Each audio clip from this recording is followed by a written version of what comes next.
You're checking out the Investor Shed podcast with Nick Beveridge and Jeremy Kitchen. They're on the path to financial freedom and they're taking their community with them. Stay tuned for the best free real estate investing advice on the internet.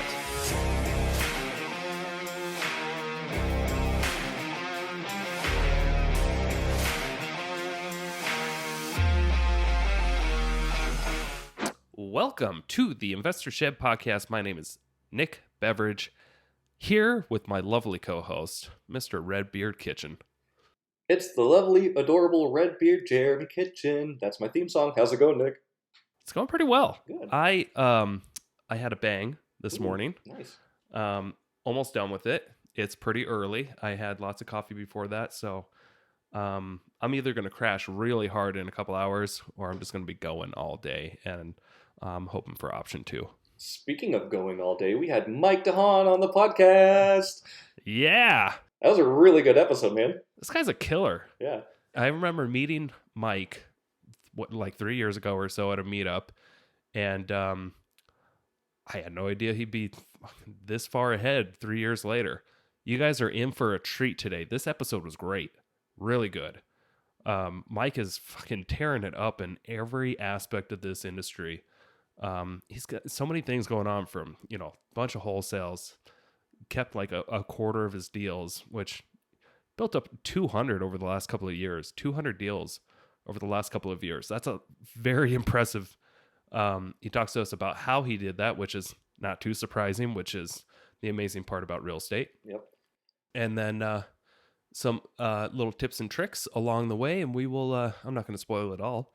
Yeah. Just like I'm not going to spoil dinner tonight. There you go.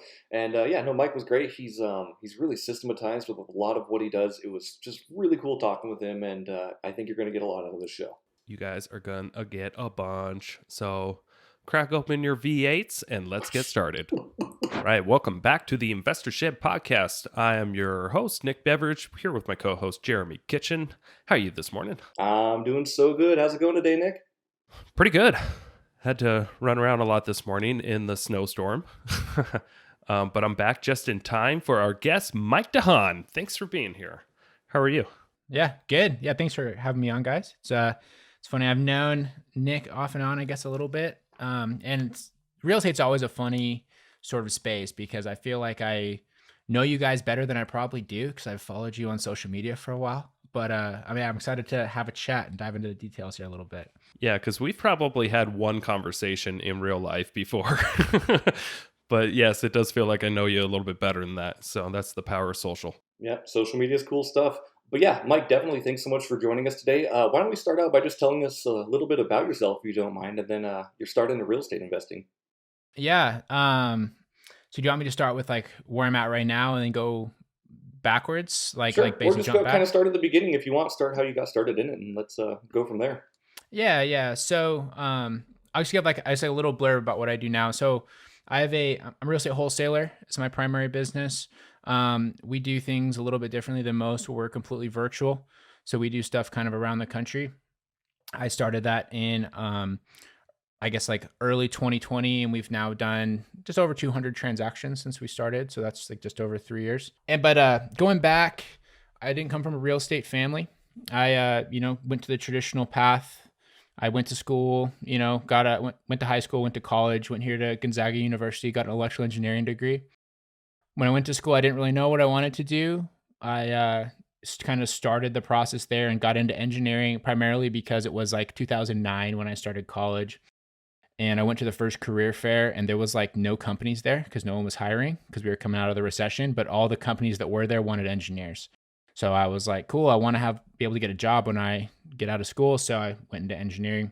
I didn't like engineering the entire time I was there, but my sort of thought process was it'll be high paying job. When I get out of school, I will, enjoy it more. I just didn't like the school process.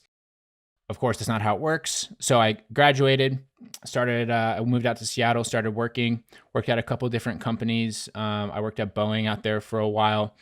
And when I was at Boeing, especially, it was super corporate, super miserable, and just like not for me. So I started really getting into kind of like the financial freedom movement, financial independence. And I did it how most people do, where I'm like, cool, we're going to spend no money on things and we're going to save everything. And all I have to do is do that for 19 years. And then I can retire when I'm like 45, you know? So that was sort of the mentality with it. So just to stop you there, so that was your thinking back then. Like, how did it feel to think that way? Were you just comfortable and accepting of that? For the most part, I mean, like I'm pretty simple in general. Like I don't have a lot of expensive requirements in my life. I like to travel. That's really my only, I would say splurge that I do. But even then, if you're smart with your traveling, it doesn't have to be outrageously expensive, and it's easy to budget for that. So, but yeah, I mean, like honestly, a lot of those habits that I picked up then have been really beneficial going forward as I've started to build wealth as well, because it's given me more money to invest, which has been, allowed me to build my portfolio faster. Yeah, so I, was in sort of that mindset, went through some things with my personal life. I guess my dad had a really bad stroke in 2016. I spent a month living out of the hospital with my mom. And, we were just sort of waiting to see what would happen. He was in critical condition for the vast majority of that. He's actually doing okay now, which is crazy. But during that period of time, I was away from Boeing and they called me every single day wondering why I wasn't at work, because I hadn't been approved for the family PTO, whatever they had.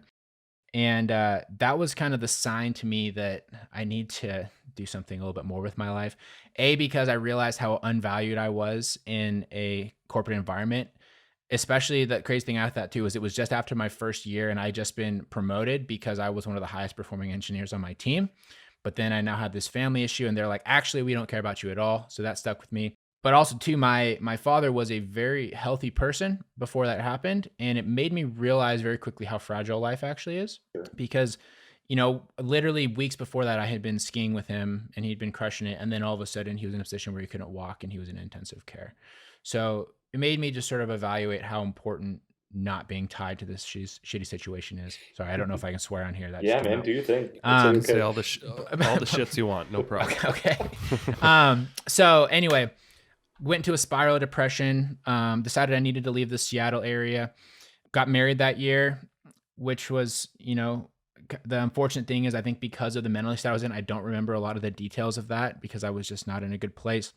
But moved back out to Spokane, got a job at Avista. I really liked working at Avista. It was a great company. And that was actually the sign to me that I needed to make a life change because it was a great company. I still hated what I was doing. And I just said, I need to do anything else but this. So January of 2018, I quit my corporate career. I was 26, 27 at that point, making, 6 figures a year, super cushy. And I just said, this sucks. And I walked away and had no idea what I was going to do and decided I was going to do anything else. So I kind of just jumped off the bridge and hoped that my parachute would figure itself out on the way down. Yep. So I made that jump.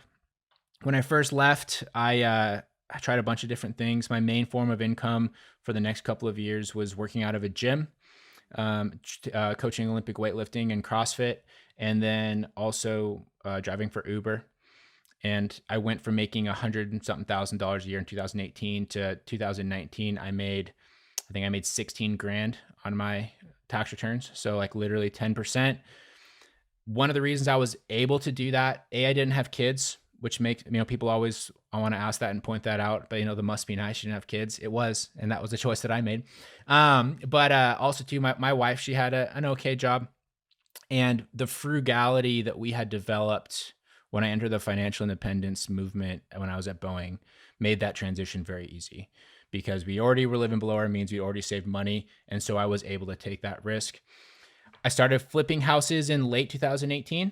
I didn't have any money. So I guess I had a little bit, but I liquidated my corporate 401k to start buying properties. And I partnered with somebody else here locally and they would bring a lot of the extra cash. I had the time, so I would facilitate a lot of the work, and then we would split the deals 50-50. Flipped, 4 properties in 2019, 4 or 5, 2019.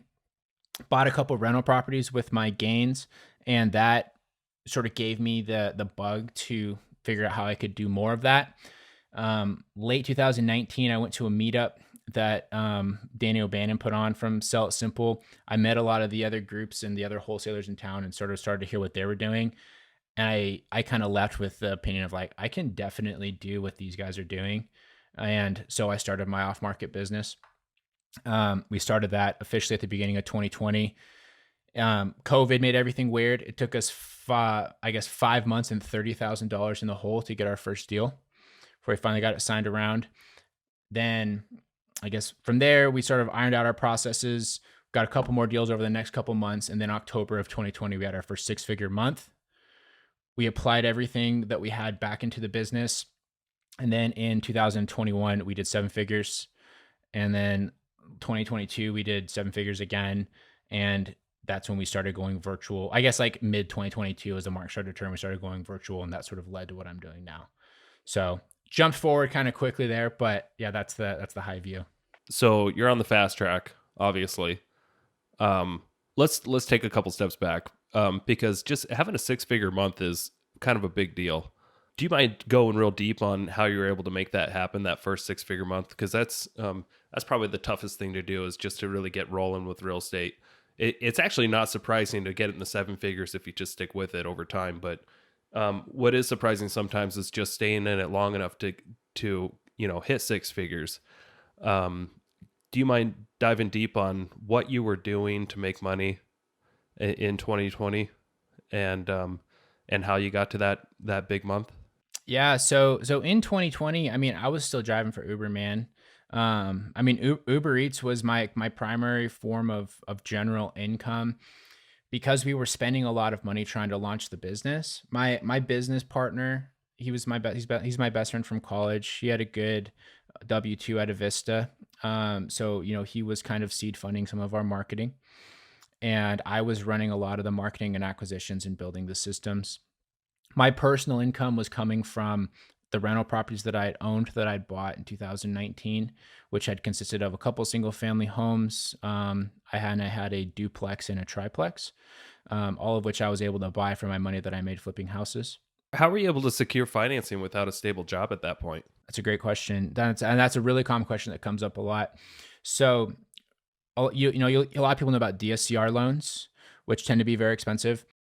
I went down that route. I didn't like the terms that I got. So I actually went into the realm of getting commercial loans on residential properties, which is a shockingly unknown thing. I don't know why, because they have great rates. I think that people tend to have an aversion to them because they're 10-year balloons. But even from the get-go, when I started buying these properties, so I'll say too, the properties that I bought, a lot of them I bought as like to flip, and they turned into rentals, right? So I did like the Burr method, where you buy, rehab, rent, refinance, repeat. And so I was able to recycle my money pretty aggressively. And the financing I got for long-term, I called up, Numerica Credit Union, which was a reference from other people, had to prove to them that I actually was worth lending to, which was shockingly difficult, and I'm not making any money, especially because they kind of have a gatekeeper for their commercial loan products. But showing them that I had this history doing these renovations, what I'd done with the properties, like they actually came out and like looked at the properties. They like wanted to see the work that I did before and after, and they did this kind of deep dive on what I was doing. And they're like, okay, this guy seems okay. And then they were willing to give me a shot.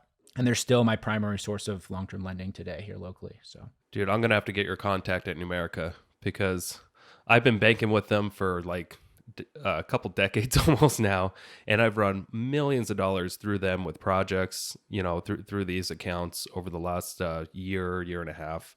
And for some reason, and I have good credit, but I can't even get more than like a $15,000 credit line with them. But maybe I'm not talking to the right person. That's the thing with these commercial loans, and I think it's one of the reasons people don't utilize them, is you do have to get past the gatekeeper, the gatekeeping process, and find the right person. But I can connect you for sure.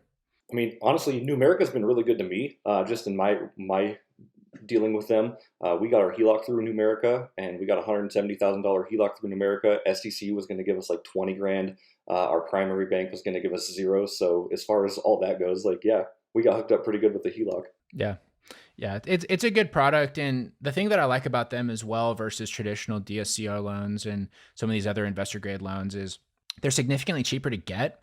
So a typical cost in the loan's only a point, whereas they don't have like all these doc fees and all this other BS. Like, I've bought a couple virtual properties, and the debt service coverage ratio, the investor loans that they have, they'll charge you insane fees on these things. And then they'll put you on like a 5-year prepayment penalty, and the rates suck. And I mean, you can do what you need to do, I guess, to buy a property, but it kind of eats all your cash flow. It just goes to the lender, So yeah, I have tons of loans with them. So what you did was, not even having a job, but you were able to go right to a local bank.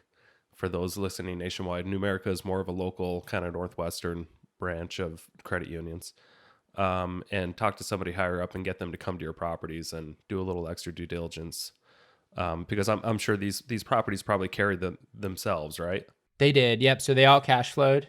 They would always, they have their current like cash flow ratio that they need, right? The debt coverage ratio on it, and they would basically just give me money out to the point that it made sense with their debt, right? Like the debt they would provide would make sure that it would cash flow, and then it worked out really well. The other thing that's great about commercial loans too is once you have a relationship with them, the process is so freaking easy, man. Like I can just text my guy now, and he'll be like, yeah, we'll send out an appraiser. And they'll be like, yeah, so we went by, we saw the tenant wasn't home. We just had like a drive-by appraisal. It's fine. We'll give you the 75%. 2 weeks later, I'm refinancing. I'm not having to do this like 5-week process where you have to go like meet someone that like has the mask on. They stand 7 feet away from the door, and they like make it super awkward walking around the house. And then they screw you over on the appraisal anyway. Like it's way better than that. We can literally say, I need $300,000 out of this property. And they're like, yeah, we can probably do that if it, goes through their simple underwriting process. Okay. So you talked to us about the lending side, how you're getting your money. Well, that's just a piece of it, but tell us about your marketing and like how were you able to acquire these deals, to get to that 6-figure mark? Like what you mentioned you were 30 grand in the hole. Yeah, before we got our first deal, we had spent $30,000 marketing pretty much strictly with direct mail. That's a lot of money in direct mail. It is a lot of money in direct mail. So basically what it was $5,000 to $6,000 a month for 5 months in a row. And we were building a pipeline.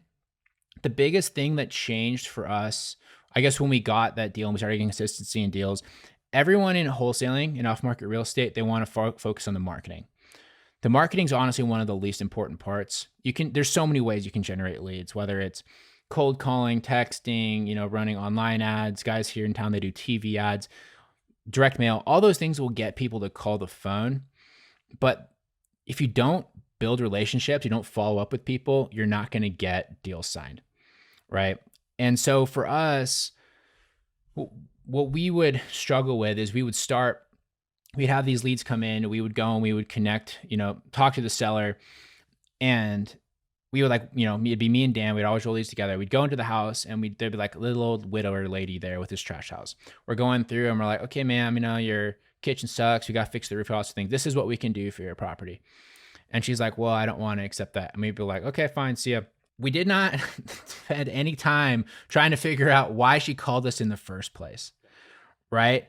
And so first off, we missed that. Second off, after she told us she didn't want our offer, we just wouldn't call her again because we were like, oh, we'll just wait for the guy that comes through that really wants to sell his property at a discount. That doesn't happen very often. So we learned this over the process of, well, what happens when you check in with people? What happens if the lady with the trash house, did she sell her property? Did she find somebody else? And so we started to learn that. And, that's where like a lot of our deals started to come from. And the first deal that we got that closed in May of 2020, it had actually come in through a marketing piece that we sent in February, right? So it was a 4-month follow-up, and it wasn't like even a distressed person. We bought it from a dentist, okay, fully capable of carrying the property, but he had had bought another property, had tried to do a reverse 1031 exchange, and basically the seller had fallen out on the property he was trying to sell. He needed to secure the other property, and we just followed up with him, and he was like, oh yeah, that property that you guys marketed about, it's now up for sale. I need to sell it in the next 2 weeks. If you guys can do it, we will. I was like, I'll sell it to you at a massive discount. And we're like, perfect, here we go. And so that kind of, that kind of like encouraged the mindset about how we had to approach a lot of these people. Yeah. So from the moment you sent out that marketing, that deal's 120 days later. Does that sound right? Yep, and that's long. It does. And so as we've done this over the years, we've done several hundred deals now. Our average time from a contact to a signed around contract is typically about 40 days. It's like 38 to 41 days. So, that's 5 weeks of building rapport with these people, right? And then our typical time from a contact to a closing is typically closer to 70 days once you have a 30-day closing. So it takes a little while to get paid. And that follow-up too, it never stops with these people. That's another thing, is a lot of people, they will, someone doesn't answer the phone for a couple of months and they stop calling them. We never stop calling people unless they ask us to. Our record right now, we have a deal that we closed last year. We made a $70,000 assignment fee. We called that person for 700 days without him picking up. Okay. We knew the motivation was there. We had seen the property. We knew that his price expectation was outrageous, and we just followed up. And the crazy thing was, when he finally answered the phone, he knew exactly who we were. My guy that had been calling him, his name was Ricardo. He was a VA out of Central America. And literally the guy answered the phone. He goes, "Richard, I think you've been calling me." And he's like, "Yes, I have." Yeah. So these time frames, like from my perspective, as a real estate agent, I've been doing this 12 years now. Like, those time frames still seem short to me, because I started tracking my numbers pretty early on. And I remember when I was like 4-ish years into the business, I was looking at, okay, all my like last 2 years of sales, where did those people initially come from? When did I first have a contact with them? And then when did we actually close a transaction? And I found that my average was about 1.5 years, as an average, which was kind of shocking, kind of scary, but it was at least something I can go off of, that like, it's all about the follow-up in this business. And I know being a real estate agent is a little bit different from being a wholesaler, but not by a lot. I mean, we're still in the process of acquiring potential clients and following up with them and eventually doing a real estate transaction. And, with the mentality these days of everybody just wanting to get rich quick or like get deals done fast, it will happen with the right sellers here and there, but the average will take a long time, at least in my experience. Do you, now that you've been doing this for 3 years, close to 3 years now, do you have a better idea of what your average first kind of contact is from when you do a deal? So like the time frame?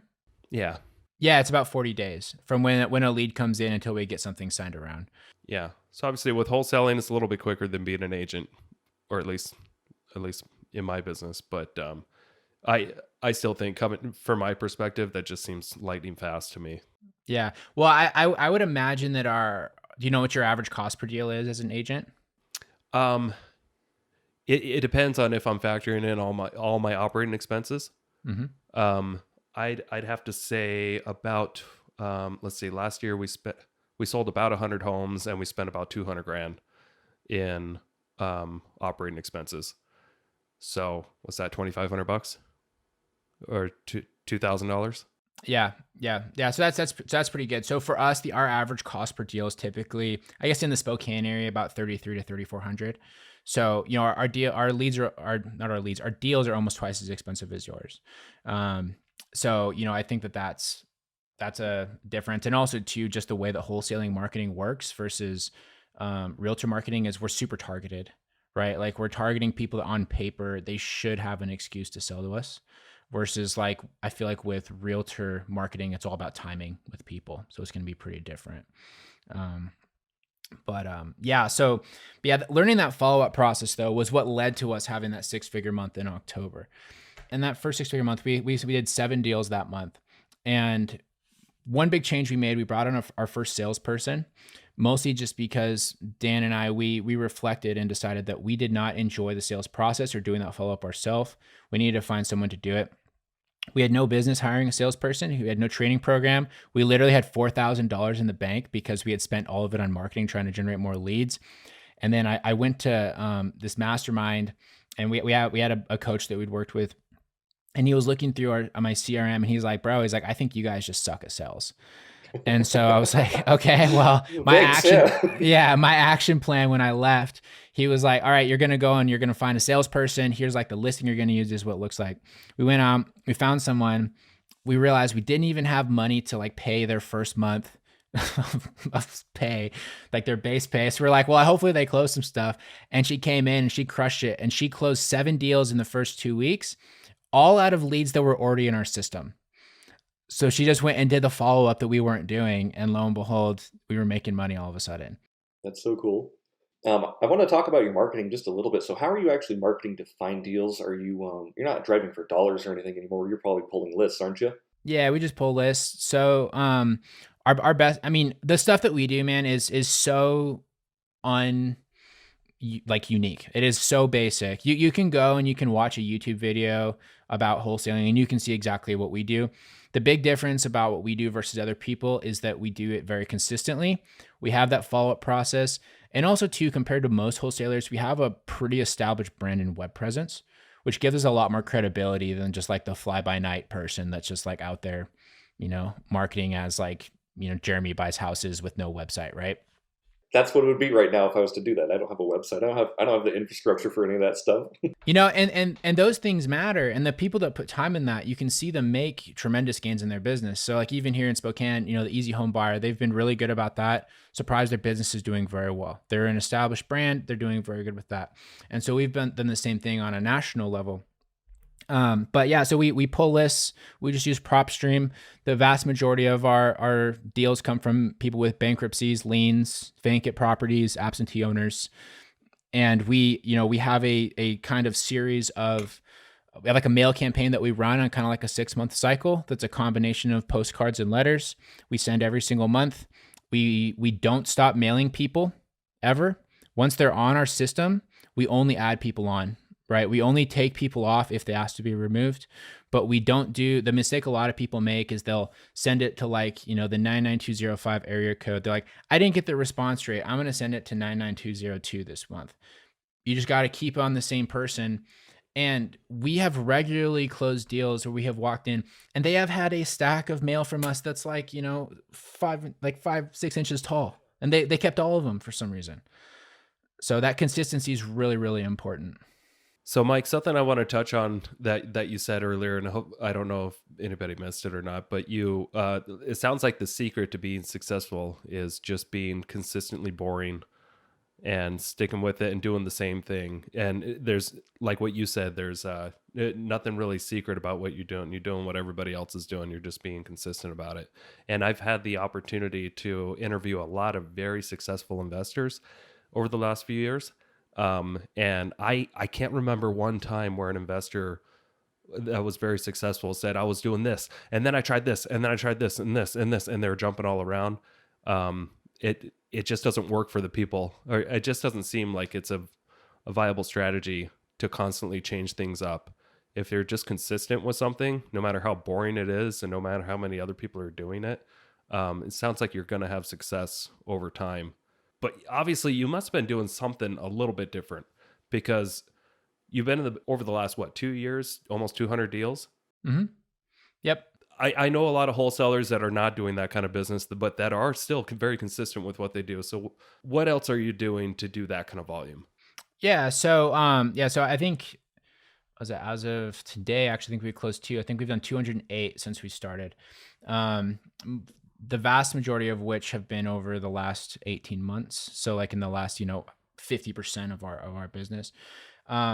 So, consistency is important. Here's something else that people don't do. They don't track their metrics. They don't know their numbers. They don't monitor what works. So you got to be consistent with your general marketing process, but you also have to kind of refine and tweak the little things, right? To know what's actually being effective. So, like, we know our cost per deal. We monitor as things go up and down.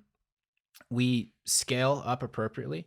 So that's something else I think that is very different from us versus other wholesalers who get into this. You can be consistently sending $3,000 a month in marketing. Our average deal is $3,200, $3,400, somewhere in there, right, per deal.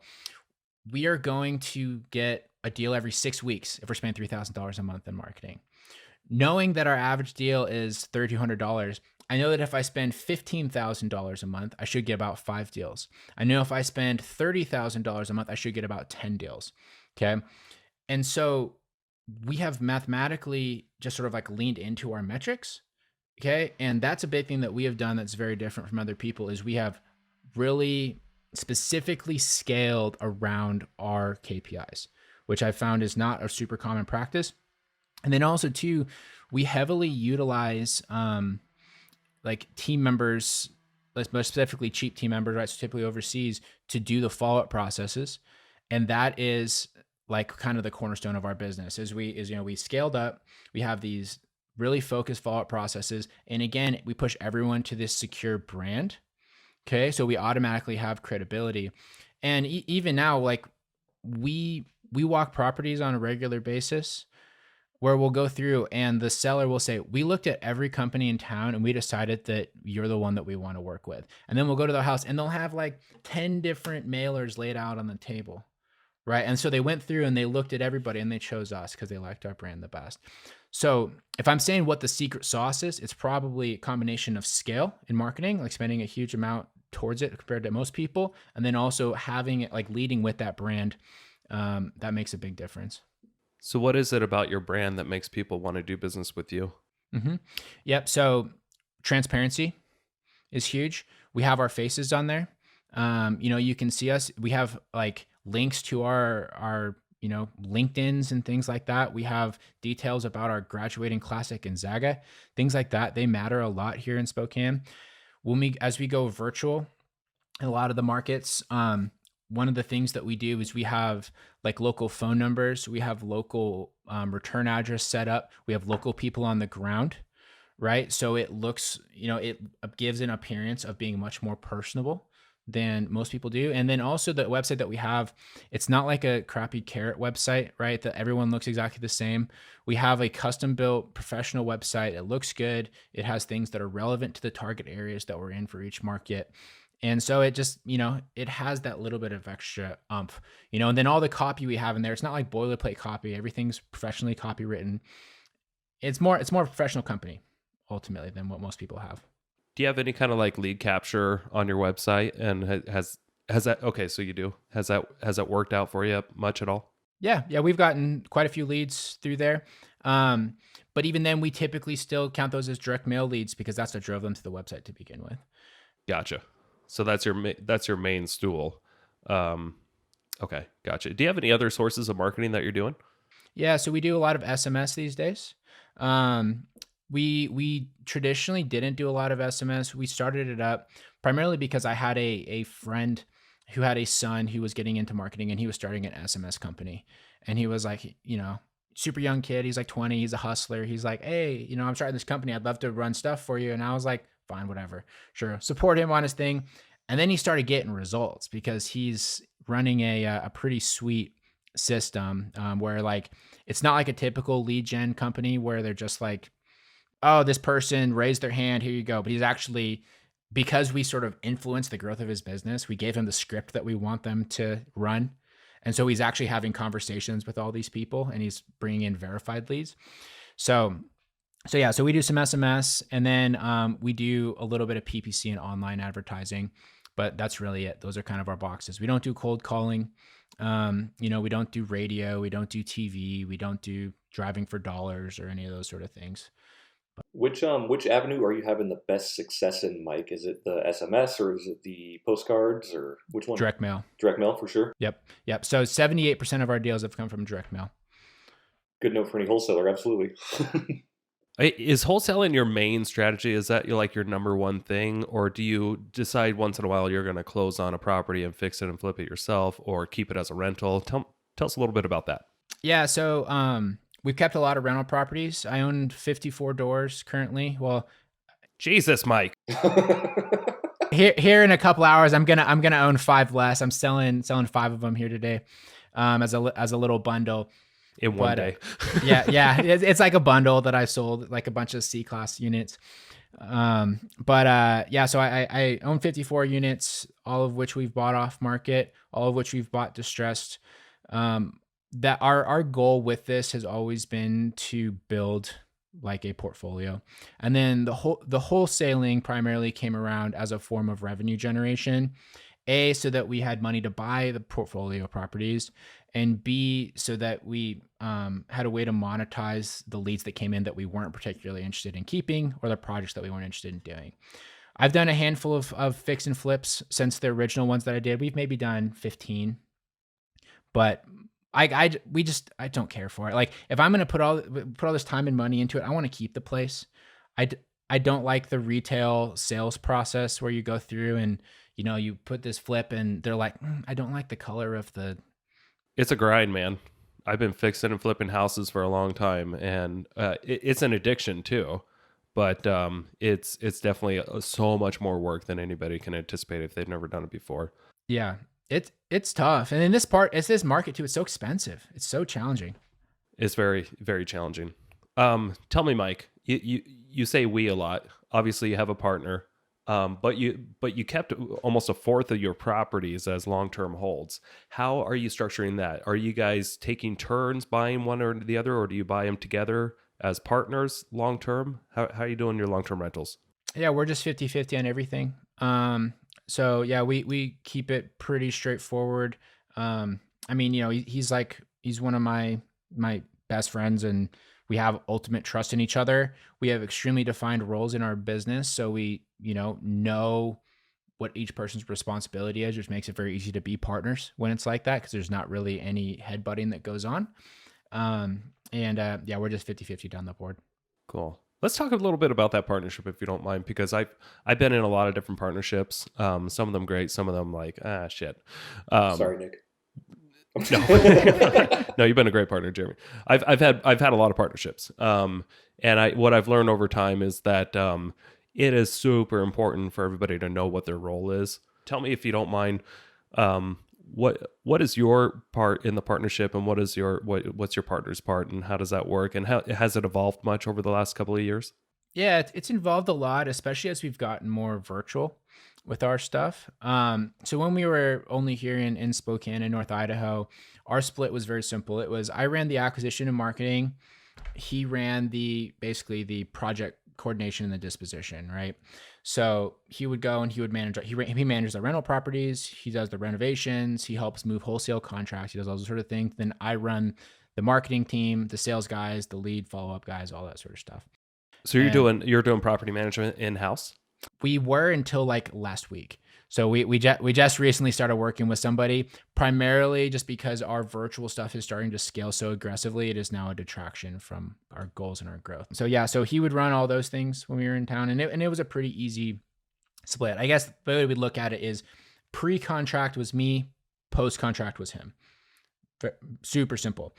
And we would do that. And now that we are virtual, he has taken over a lot more of like our sort of like strategic financial roles, right? A lot of our, projections, our budgeting, things like that.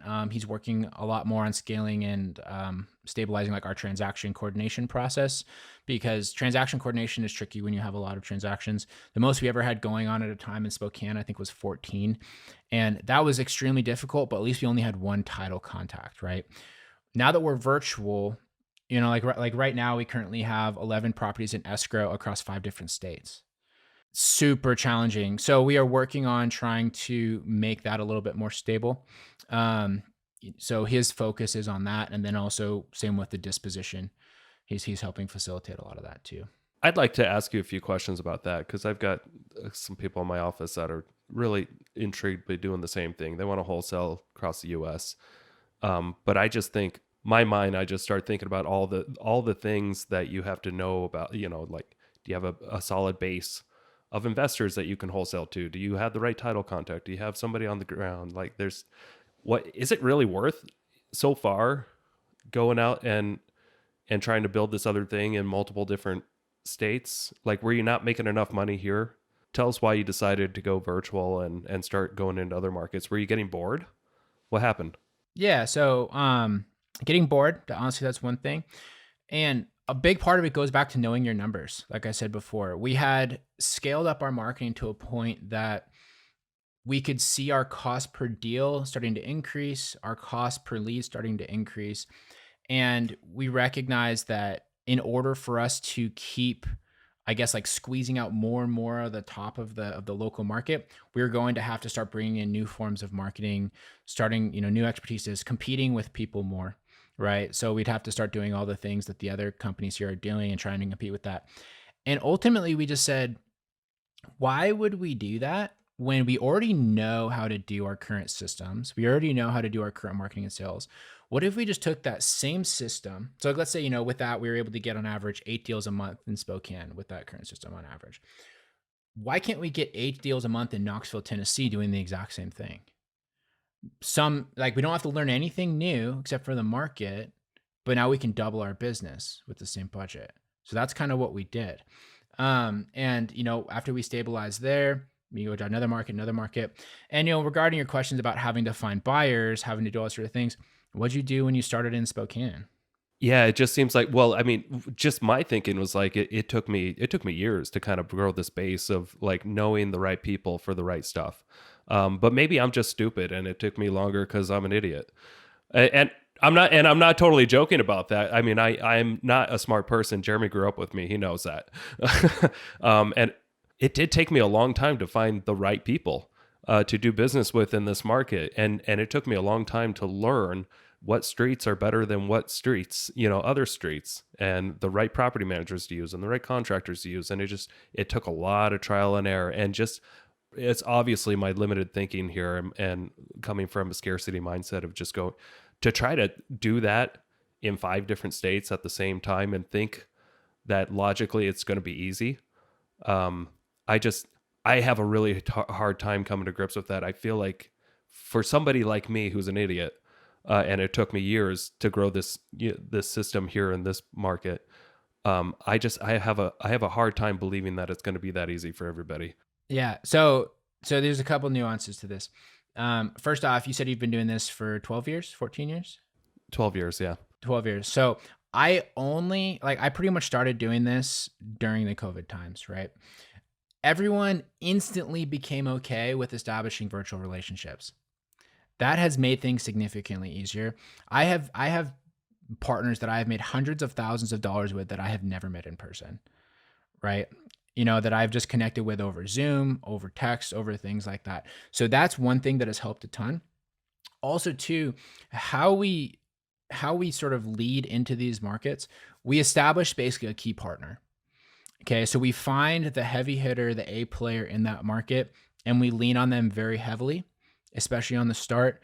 And we make it pretty clear, like, hey, look, like we will give you significant upside on these if you help us move these product. They're like, cool, that sounds great. They don't have to do as much work. They go and they get a huge upside on the deals. And then as it starts to nurture and grow, we're like, hey, we don't quite need you quite as much anymore. And we back away. And now we've established ourselves. Okay. So we almost start with the A player, and then we just build out from there as we start to learn the neighborhoods. And also too, like getting market demographics and things like that. Honestly, a lot of it's trial and error. You go through, you get a property under contract. All your buyers are like, this property sucks. This is the worst part of town. You're like, okay, so let's mark this area. Let's keep that in mind for the next one. And then we just, you just sort of build onto it from there. But the key partnership thing though is really, really key. If you find a good person in a market and you're willing to, give up a good portion of your deals just to establish that relationship, it's a abundance mindset. We both fully recognize that giving up money now to make more later makes perfect sense. And that has been our key to being able to scale into markets very, very quickly. We're currently active right now in, I think 16 different markets, a lot of which we have launched over the last month and a bit. So we haven't done any deals there yet, but they'll come around here pretty quick. We have some hot opportunities. I do want to talk just a little bit more about your wholesaling, Mike. I know we kind of touched on it and we kind of jumped around a little bit with business systems and everything. So have you done any creative financing for yourself on the deals that you've kept? You haven't done these all in like bank financing, have you? We've done a couple. So I have a couple that we own on seller financing. The ones that I'm selling today, this is kind of unique, I think. You don't hear this a lot. The ones I'm selling today, I'm actually selling on a subject to. okay, which is very uncommon. You always hear people talking about buying a subject to from a distressed individual. These particular portfolio, I had a person that I met that's doing a 1031 exchange. The cash they were looking to roll over perfectly covered my equity. They wanted a low rate with cash flow, so I'm selling it to them subject to they're taking over my note. Cool. Dude, I'm doing the same thing right now on 2 of my properties. Are you really? 2 of my rentals. Yep. That's yeah, I'm awesome. selling on subject to because I know it's a great value for somebody else. Like they don't really cash flow that great. I can use the equity on other things, and I'm selling to somebody has plenty of money to make the payments, and we're going to have safeguards in place, and I'm comfortable taking that risk as being and I've bought properties on subject to too. I know what's involved, and I know it's not that scary, but I'm just saying it is very unique, and you're the only other person I've heard that's an investor that's doing it for somebody else too. But I'm doing it right now on 2 of my properties, so I just thought I'd say you're not alone. Yeah, I appreciate that because you're the first person I've met too. Most people I tell that and they're like, "Are you okay?" I'm like, "Yeah, no, like I'm walking away with like 250 grand, like I'm doing great, but it meets their cash flow." That's what my net is going to be too on these 2 properties.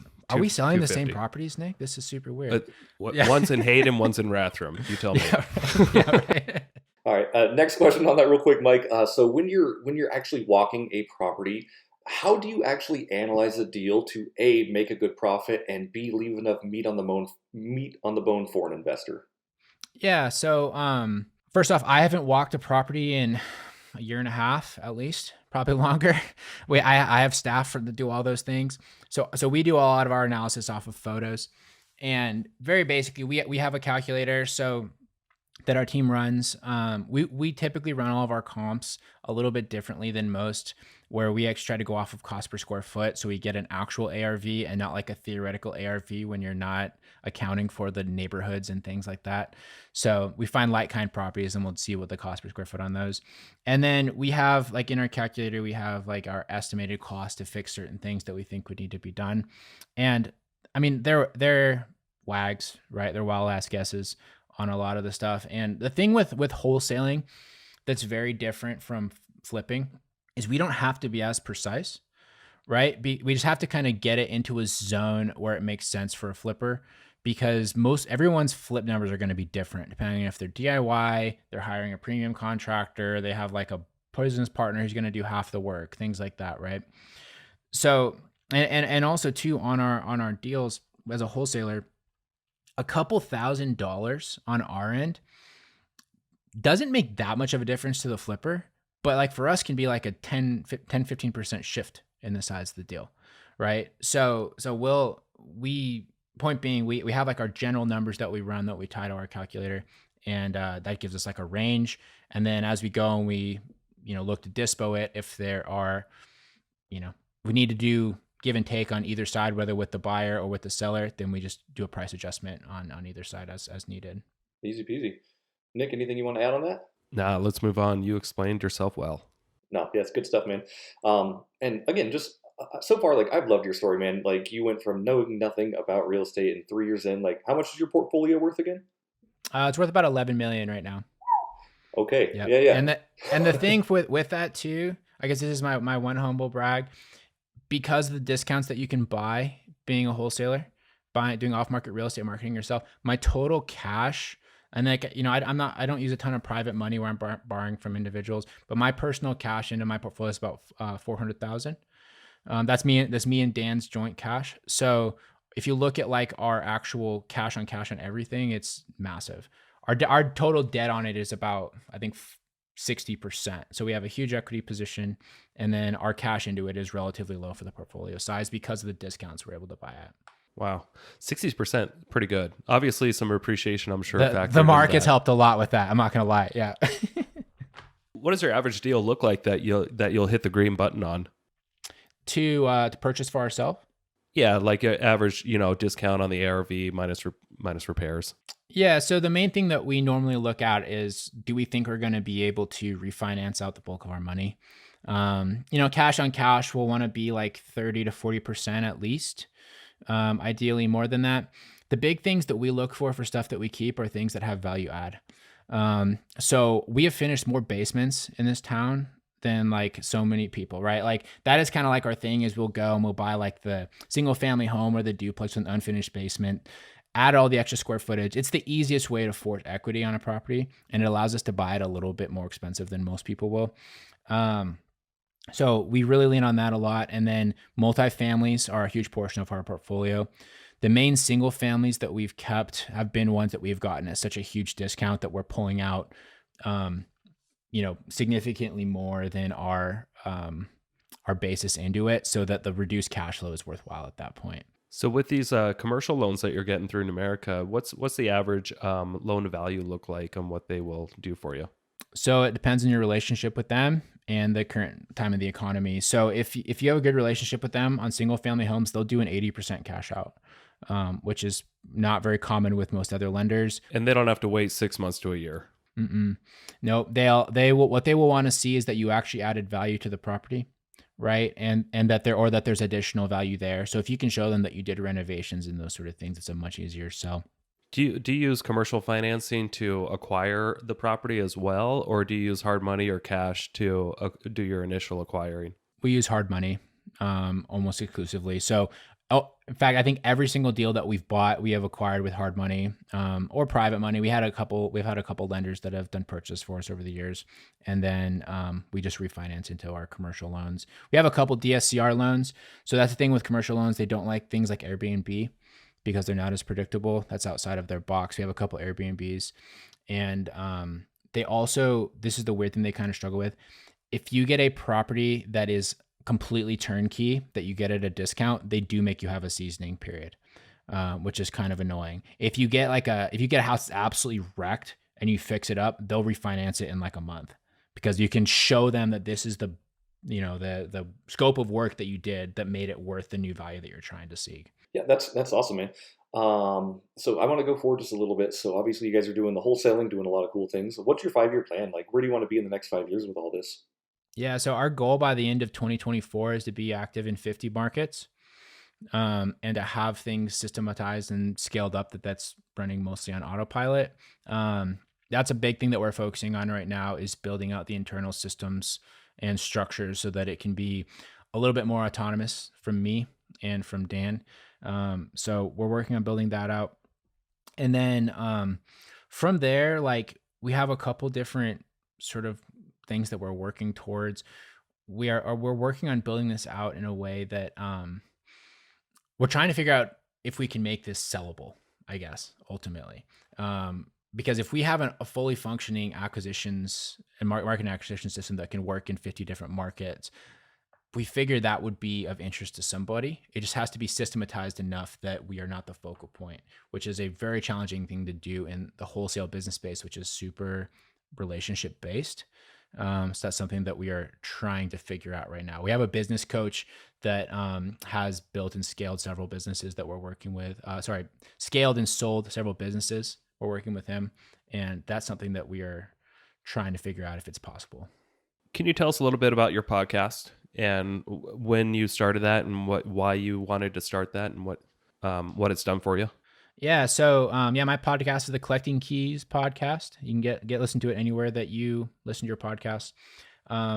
We started it. The reason we started it's kind of funny. So, me and my business partner, we're really good friends from college. We used to hang out as couples. Me and my wife and him and his wife.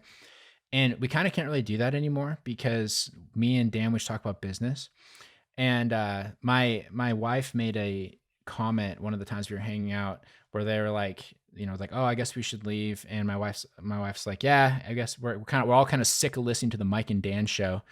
And we thought that was super funny. And then one of them made a joke about how we should start a podcast. And it was more like, yeah, you know what? We will start a podcast. So we went and we started doing the show kind of just for our own entertainment.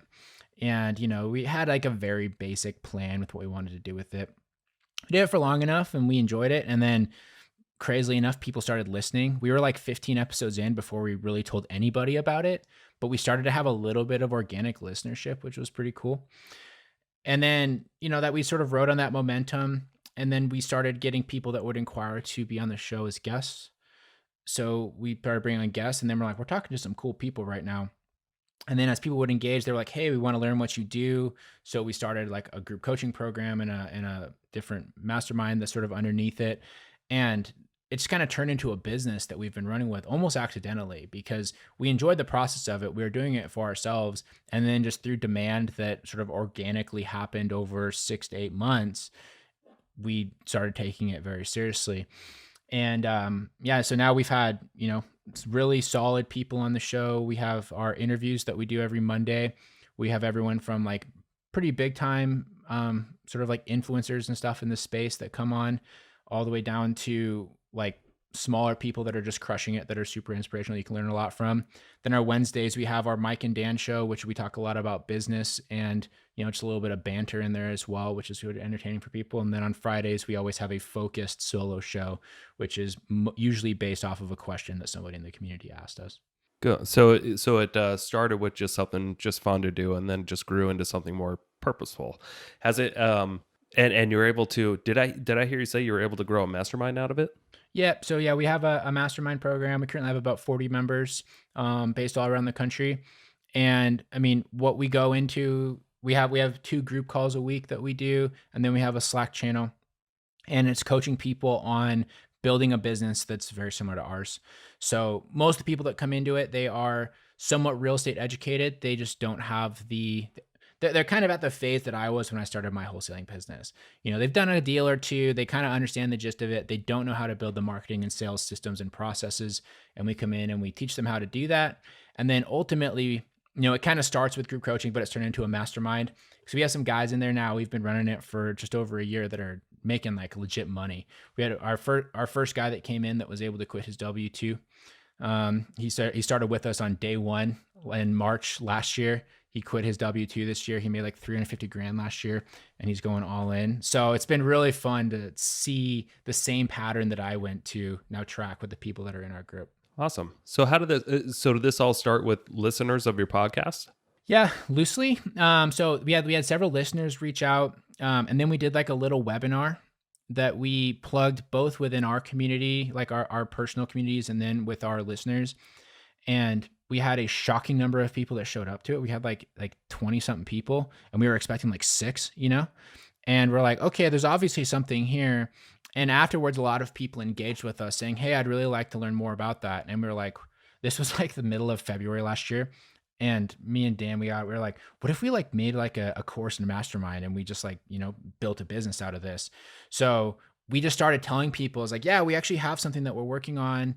It's going to be like $2,500 is what we started to be in it. You'll have lifetime access for being part of the first phase.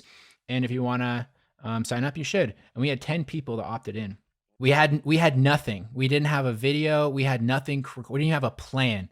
And we had like 10 days to put it all together. So when you offer people a lifetime membership, is that like the lifetime of you guys doing it? Or like, do you have to commit to, 80 years of doing this mastermind consistently? Like, what's that commitment like? That's a good question. Honestly, I haven't, I don't know, maybe I haven't like done that much forethought.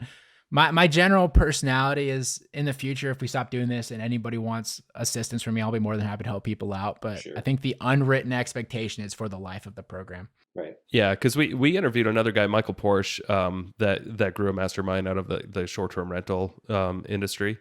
And at first it was, and I'm in it too, it's like a lifetime membership. And then he stopped doing that, and it was more of a limited, it was good for a couple of years or something like that. But I was just curious. Yeah, I don't know. I guess because I don't have any immediate plan to be done with it, I haven't thought that far ahead. So, well, hey, we're getting close to the hour mark here, gentlemen. I'm going to try to steer this boat back on track. Yeah, we'll get to our final questions. Yeah, Mike, it's been super awesome talking to you today. Thank you so much for taking the time and joining us today for sure. I do have some wind down questions if you don't mind me asking you real quick. Sure. All right, perfect. First one is, what's the business or investing book that you recommend every single real estate investor or entrepreneur read? So I always recommend the 4-Hour Workweek. So that's the book that ultimately led to me quitting my corporate job. I read that book when I was sort of in the midst of the financial independence movement when I was working at Avista. And it kind of opened my eyes to the earning potentials that you could have. So I like that one. I like the Millionaire Fast Lane. I read both those kind of the same time. The earning potential you could have with a virtual business, but also the lifestyle freedom that was possible if you built a business a certain way. And I have taken the concepts of that book and I've applied it to every aspect of my business. We've never had an office. We've been virtual since day one. And taking those core principles is also a big reason we've been able to scale outside of Spokane very quickly. So I always recommend that book because I think that those principles are extremely valuable for everyone, regardless of what you want to do. And the next question is, if you were given $30 million gifted into one of your bank accounts, what's the first thing you'd spend it on? Yeah, that's funny you asked that question because like it's such a tough thing. Like honestly, I don't know what I would do with $30 million. I'd probably take 10 million and I'd go and I'd put it into just like a preferred return that pays me like 4%, right? Just live off of half of it and do compound with the other half. And then I would invest the vast majority of it, honestly. Cause like for me, I kind of have my numbers, I guess, figured out. If I can get to $20 million in asset with the returns that I normally get, I can afford pretty much everything that I want in my life at that point. And that's even with my big, hairy, audacious goals. Like right now, I can already afford to do most things that I want to do. And I have like some kind of like dream bucket list things. And if I had 20 million with my typical return, that would be paid for passively without me having to work. So with 30 million, dang, I don't even know, man. I'd probably donate a good chunk of it. A lot of the staff that I have that has helped me get to where I'm at, I would make sure that they were taken care of just as like a thank you for the service that they've provided. Cause I've had some incredible team members that have helped me get where I'm at. And then from there, yeah, I don't know, maybe find like a charity or two, but for the most part, I would just be investing all of it. For sure. It's interesting to know what investors would do with that money. We've heard a lot of people say they'd buy liabilities. Some people say they'd invest. And it's interesting what people would do with that kind of money at their disposal. Next question I have for you is, what advice would you give for investors looking to get started on their first or second deal? Yeah. Grow your network. That's honestly the biggest thing. I mean, especially when you're starting out. My main deals only came together because I had been going to these networking meetups and I met this gal that I started doing deals with to start. She had money and she had the credit to help me get hard money loans to flip these properties. That's a huge thing. And also too, a big thing, don't worry about the money that you make on your first deal. So many people fixate on that and they never take any action because their first deal isn't a home run. Like I've literally talked to people that are like, yeah, I'm looking for my first deal. I had this one. It was great. I passed on it because I think I was only going to make like $20,000. I'm like, are you serious right now? Well, what's your alternative? Zero? Like just jump into it. You don't even know what you don't know yet. And even if you fail, it's not that big of a failure on your first one. Like you can climb back out of a $20,000 deficit for sure. And yeah, like if you need to. So my very first house that I flipped, it took me 4 months and I made $4,200. Right, that was my split on it. Like worst dollar per hour ratio ever. Especially because I live in North Spokane. It was like way out off of Freya, down in like off 34th. Dude, I probably lost money if I take into account gas on that. Yeah, but at least you did it, and I'm sure you learned a lot. Yeah, it was great. Yeah, I mean, I learned a ton. Especially, I learned even just basic things like you should check to see if there's a heat source in a house before you buy it. Yeah, that's a good thing to look for sure. That was a $14,000 expense I didn't even count for because I was ignorant. That sounds like every mistake I make. Yeah. I'm like, we've replaced a lot of HVACs lately, so yeah, that's cool. Next question for you, Mike. How do you define success? Yeah, so in my mind, success is not being unhappy about what you're doing every day. So like even right now, like financial success aside, it's funny. I actually had this conversation with my wife last night. She's like, "Oh, do you have to keep working or do you like get to take some time off tonight?" And I was like, I get to keep working because I have something that I started with earlier today that I'm super excited about for my business. I'm going to be continuing with that sort of like, with my recreational time in the evening.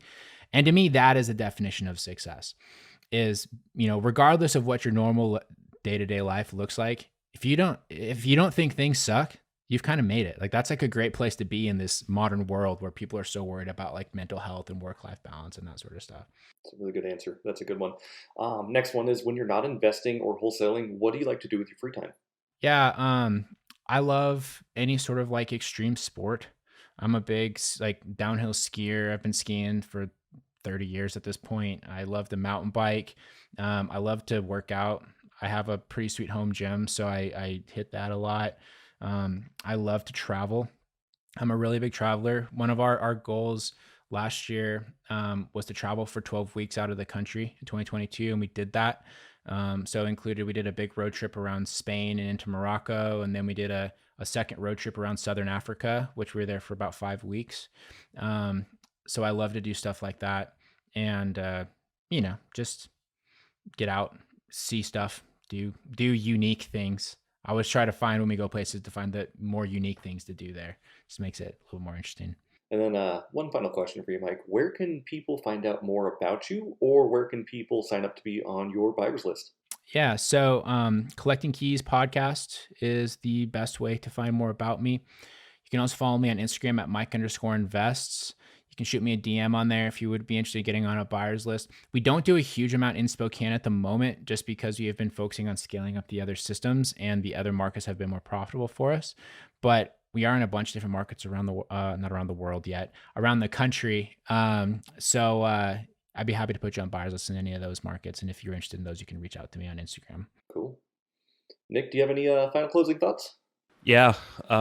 So if you want to be like Mike, everybody, just get out there and sell a couple hundred houses your first year. Make sure you keep 50 of them or so.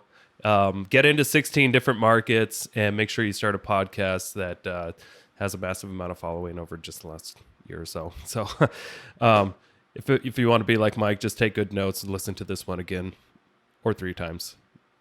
I want to be like Mike. Mike, I had no idea you were into this many things, so this was a surprise for me, and I appreciate you being on and taking the time. Thank you so much for sharing your wisdom. Hopefully we can meet up sometime in person, and see you on the next episode. Cool. Bye. Thanks, guys. Thank you so much for checking out the Investor Shed podcast. If you enjoyed your time, make sure to leave a 5-star rating and review on Apple Podcasts and Spotify. Follow along on YouTube, TikTok, and Instagram at The Investor Shed for shorts and promos about each episode. Do you want to be a guest or know someone who has great real estate investing advice and stories? Reach out to us at theinvestorshed@gmail.com.